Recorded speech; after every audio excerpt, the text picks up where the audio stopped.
आज हम पहली कविता शुरू करते हैं जिसका नाम है प्रेरणा। पहली कविता है प्रेरणा। कवि है त्रिपुरारी।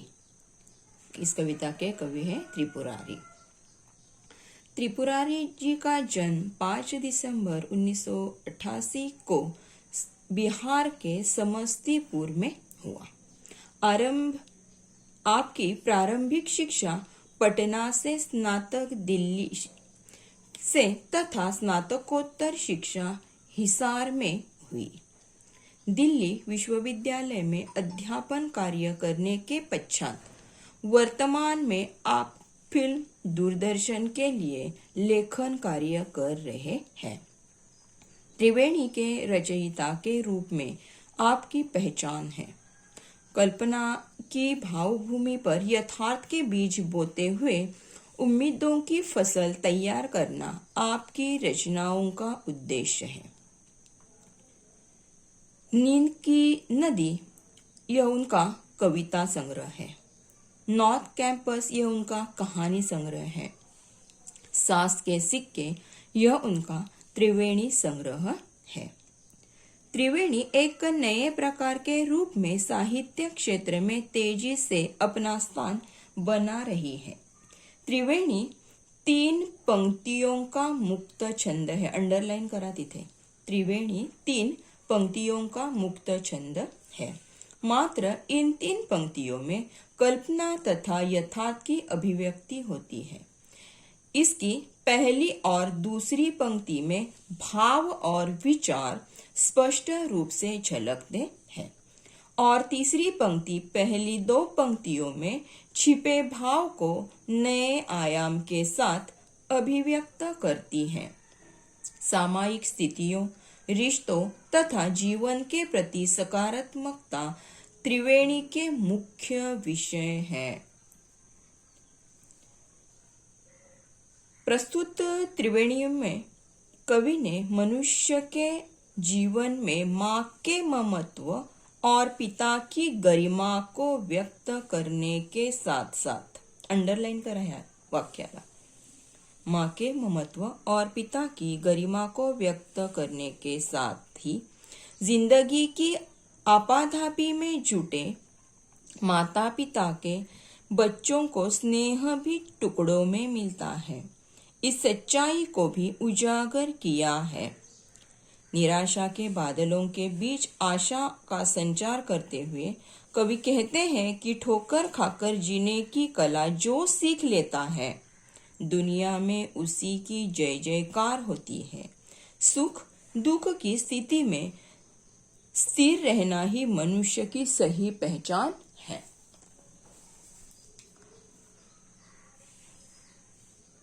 माँ मेरी बेवजह रोती है। माँ मेरी बेवजह रोती है। फोन पर जब भी बात होती है, फोन रखने पर मैं भी रोता हूँ। सख्त ऊपर से मगर दिल से बहुत नाजुक है। चोट लगती है मुझे और तड़प उठते हैं हर पिता में कोई माँ भी छुपी होती है। मेरे ऑफिस में महीनों में मेरी दिन की शिफ्ट, मेरे ऑफिस में महीनों में तेरी रात की शिफ्ट। नन्हे बच्चों को तो टुकड़ों में मिलते हैं माँ बाप। उगते सूर्य को सलामी तो सभी देते हैं, डूबते वक्त मगर उसको भूला मत देना। डूबना उगना तो नजरों का महज धोखा है। आज हम यहाँ पर इतनी ही कविता लेते हैं। बाद की हम अगले पीरियड में लेने वाले हैं। तो प्रेरणा कविता है। त्रिपुरारी इसके कवि हैं। इस कविता में त्रिपुरारी जी ने बताया है कि जीवन में आज वास्तविकता क्या है। पुराने जमाने में पिता काम पर जाते थे लेकिन माँ हमेशा घर में रहती थी, लेकिन आज यह वास्तविकता है।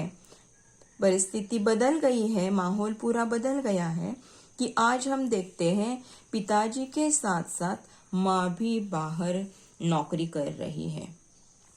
माँ और पिता दोनों बाहर नौकरी करने के कारण, बाहर रहने के कारण आज बच्चों को टुकड़ों टुकड़ों में माँ पिताजी का प्यार मिलता है।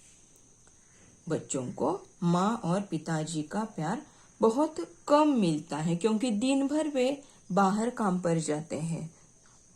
इसी कारण बहुत कम प्यार बच्चों को माँ और पिता का मिलता है। पहले जब पिताजी बाहर जाते थे तो माँ घर में रहती थी। बच्चों को माँ साथ रहने के कारण पिताजी की उतनी याद नहीं आती थी। लेकिन आज दोनों भी नहीं है, दोनों बाहर जाते हैं। बच्चों के मन में कुछ पिता माँ के बारे में अधिक प्यार की स्थिति रहती है कि प्यार की कमी रहती है। इसी कारण आज की वास्तविकता पर यह कविता त्रिपुरारी जी ने लिखी है। प्रेरणा का मतलब है तुम्हें मोटिवेशन देना, कुछ तुम्हें आगे बढ़ने के लिए शुभेच्छा देना कि तुम आगे बढ़ो, हम तुम्हारे साथ साथ हैं। इस तरह की यह कविता है प्रेरणा। हम अभी शुरू करते हैं, देखते हैं। त्रिवेणी का मतलब है 3 पंक्तियों वाला छंद। देखो 1 2 और 3, 1 2 और 3, 1 2 3। कविता के पूर्ण जो छंद है उन छंदों में 3 पंक्तियां हैं। इसीलिए इसे त्रिवेणी कहा गया है। यह प्रेरणा जो कविता है यह त्रिवेणी है। यह 3 छंदों वाला, पंक्तियों वाला मुक्त छंद है। यह याद रखने का कि प्रेरणा यह एक त्रिवेणी है। तो शुरू करते हैं। माँ मेरी बेवजह रोती है, फोन पर जब भी बात होती है, फोन रखने पर मैं भी रोता हूँ। कवि यहाँ पर कहते हैं कि अपनी माँ और स्वयं के भावों की यहाँ पर कवि ने चर्चा की है। कि कवि कहते हैं कि मेरी माँ, उनकी माँ बेवजह रोती है। कोई भी वजह नहीं होता, कोई भी कारण नहीं होता, लेकिन फिर भी वह रोती है। जब भी फोन पर कवि की और कवि के माँ की बात होती है तो उनकी माँ बिल्कुल कुछ कारण न होते हुए भी रो पड़ती है। और कवि कहते हैं कि जब फोन रखते हैं तो कवि भी रो पड़ते हैं। कवि भी उनकी माँ को लेकर, माँ के कारण रो पड़ते हैं। माँ मेरी बेवजह रोती है, फोन पर जब भी बात होती है, फोन रखने पर मैं भी रोता हूँ। कवि कहते हैं कि माँ का फोन कवि को जब आता है, कवि माँ को जब फोन करते हैं, फोन पर कवि की और माँ की दोनों की बात होती है तो उनकी माँ रो पड़ती है। और जब फोन रख देते हैं तो फोन रखने के बाद कभी भी अपनी माँ के याद में, माँ के प्यार के वास्ते कभी भी रो पड़ते हैं। उनके भी मन में प्रेम का भाव उमड़ता है और वे भी अपने माँ के कारण, माँ के विदाई के कारण, माँ दूर होने के कारण रो पड़ते हैं। सख्त ऊपर से मगर दिल से बहुत नाजुक है। सख्त लिख कर ले लीजिए। सख्त यानी कि कठोर, सख्त यानी कि कठोर। सख्त ऊपर से मगर दिल से बहुत नाजुक है। नाजुक यानी कि कोमल, नाजुक यानी कि बहुत ही कोमल। चोट लगती है मुझे और तड़प उठते हैं वह, हर पिता में ही कोई माँ भी छुपी होती है। कवि कहते हैं कि हम कहते हैं ऐसा, हम हमेशा कहते हैं कि माँ बहुत प्यारी है लेकिन पिताजी कठोर है। हर एक घर में देखें तो माँ कोमल होती है और पिताजी हमेशा कठोर रहते हैं। किसी को प्रेम की भूमिका निभानी पड़ती है, दया की भूमिका निभानी पड़ती है और किसी को कठोर भूमिका निभानी पड़ती है, तभी घर ठीक तरह से चलता है। अधिक से अधिक घरों में पिताजी कठोर होते हैं क्योंकि कोई डांटने वाला होता है तो हम अनुशासन प्रिय रहते हैं। कवि कहते हैं कि पिताजी ऊपर से बहुत ही सख्त है, भी बहुत ही कठोर है, लेकिन उनके दिल से, उनके मन से वे बहुत ही नाजुक है, बहुत ही कोमल है। कवि कहते हैं कि मेरे पिताजी ऊपर से बहुत कठोर है, लेकिन दिल से, उनके मन से बहुत ही नाजुक और बहुत ही कोमल है। जब जब चोट मुझे लगती है, कुछ घाव मुझे लगता है, तो वे तड़प उठते हैं। कोई भी घर में माँ पिताजी हो तो हमें कुछ लगता है, दुख होता है, तो माँ और पिताजी का दिल पहले दुखता है, बाद में हमारा दुखता है, क्योंकि उनकी ख्वाहिश रहती है कि हमें सब कुछ मिले, उन्हें न मिला तब भी चलेगा। कवि के पिताजी भी ऐसे ही, वे कहते हैं कि जब मुझे चोट लगती है, कुछ लगता है, तो तड़प उठते हैं वे। उन्हें बहुत ही इस चोट से वे तड़प जाते हैं, चोट का घाव उन्हें लगता है। हर पिता में ही कोई माँ भी छुपी होती है। इस तरह पिताजी का दिल भी कुछ माँ जैसा ही होता है, लेकिन सिर्फ हमें दिखता नहीं है। लेकिन पिता में भी एक माँ छुपी होती है, पिता भी माँ जैसे ही होते हैं। मेरे ऑफिस में महीनों से मेरी दिन की शिफ्ट, मेरे ऑफिस में महीनों से तेरी रात की शिफ्ट, नन्हे बच्चों को तो टुकड़ों में मिले हैं माँ बाप। मेरे ऑफिस में महीनों से मेरी दिन की शिफ्ट।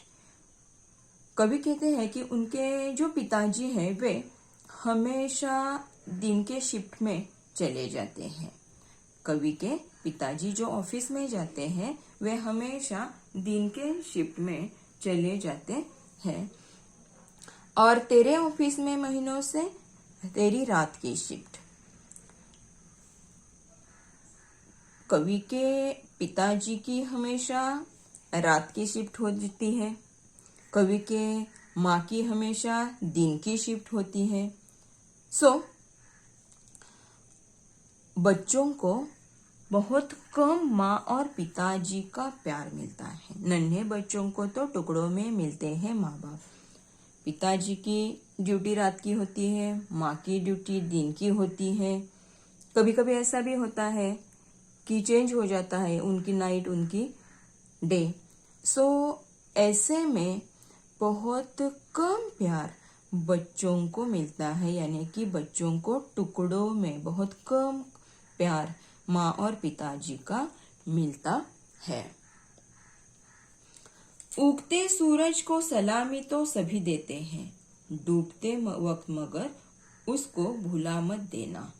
डूबना उगना तो नजर का महज धोखा है। महज यानी कि सिर्फ, धोखा यानी कि धोखा। उगते सूरज को सलामी तो सभी देते हैं। उगता हुआ सूरज सबको अच्छा लगता है, यानी कि अपने जीवन में कोई तरक्की करता है, आगे आगे बढ़ता है, तो सब उसकी स्तुति प्रशंसा करते हैं कि बहुत अच्छा, बहुत अच्छा, बहुत अच्छा। लेकिन डूबते वक्त मगर उसको भुला मत देना। लेकिन किसी की उन्नति नहीं होती है, म्हणजेच अधोगती होते। किसी की उन्नति नहीं होती है, किसी को कामयाबी नहीं मिलती है, तो उनकी तरफ देखकर हमें हंसना नहीं चाहिए, हमें बुरा नहीं कहना चाहिए, उसे कुछ उल्टा सीधा कहकर उसका मजाक नहीं उड़ाना चाहिए। क्योंकि डूबना और उगना नजरों का सिर्फ यह एक धोखा है। क्योंकि डूबना और उगना, आगे बढ़ना और तरक्की न करना, कुछ घाटा हो जाना, यह तो हमारे नजर का धोखा है। क्योंकि आज हम हार गए तो कल हम जीत सकते हैं, आज हम जीत गए तो कल फिर अगले कार्य में भी हम हार सकते हैं। जीतना हारना, जीतना और हारना यह तो एक नियम ही है, जीवन का परिचय है कि जीतकर हारना, हार कर जीतना, यही जीवन है। कभी भी किसी को हारते वक्त उसका मजाक उड़ाना नहीं चाहिए। जब सूरज उगता है हमें अच्छा लगता है, लेकिन डूबकर सभी और अंधेरा करता है। लेकिन डूबा सूर्य जब डूबता है तभी वह उगता है। लेकिन अगर सूरज डूबा ही नहीं तो वह उगेगा ही नहीं। सो इसीलिए उगने के लिए डूबना बहुत ही जरूरी है। सो इसीलिए हम सबको याद रखना चाहिए कि कभी भी हारे हुए व्यक्ति का मजाक नहीं उड़ाना चाहिए। ठीक है, आज के लिए हम यहाँ रुकते हैं। अगले पीरियड में हम आगे की कविता ले लेंगे। ठीक है, धन्यवाद।